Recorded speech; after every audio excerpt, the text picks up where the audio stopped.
Hello guys, এই দেখো মটরশুঁটি।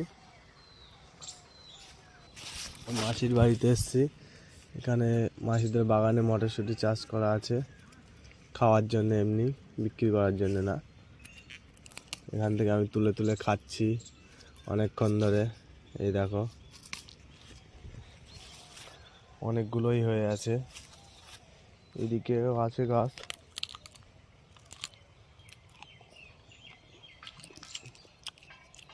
এই দেখো,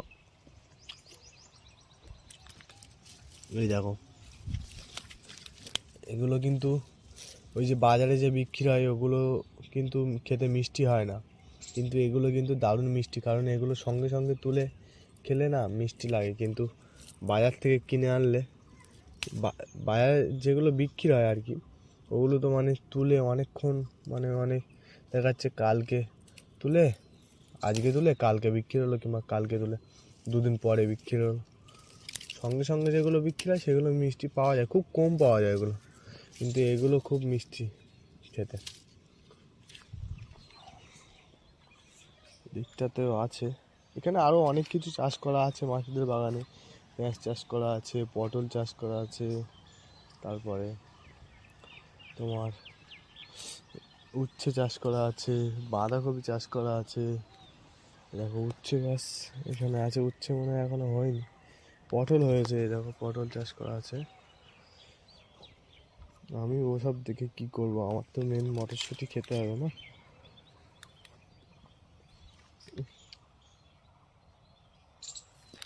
এই দেখো একটা আছে ডালে, বাবা বাবা, সব পাখিতে খেয়ে নিচ্ছে, বুঝলে? পাখিতে খেয়ে নিচ্ছে।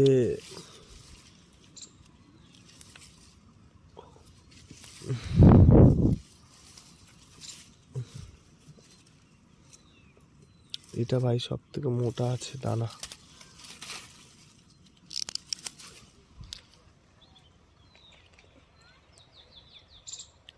যাচ্ছি, মাসি ডাকছে আমাকে, এবার চলে যেতে হবে।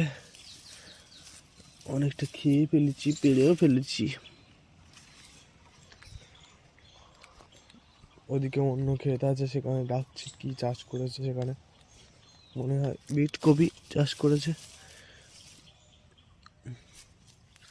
আসলে আমি আজকে ভাড়া এসেছিলাম তো এখান থেকে, একেবারে মাসিদের বাড়ির থেকে। মাসিদের বাড়িটা ওইদিকে ছিল, ওই জন্য মাসিকে ফোন করলাম। হ্যালো। আর গাইস দেখো, মাসির বাড়িতে, মামার বাড়িতে আসলে এই জিনিসগুলো কিন্তু আমার দারুণ লাগে, যে এই যে মাঠের ধার দিয়ে নালা কাটা থাকে, নালা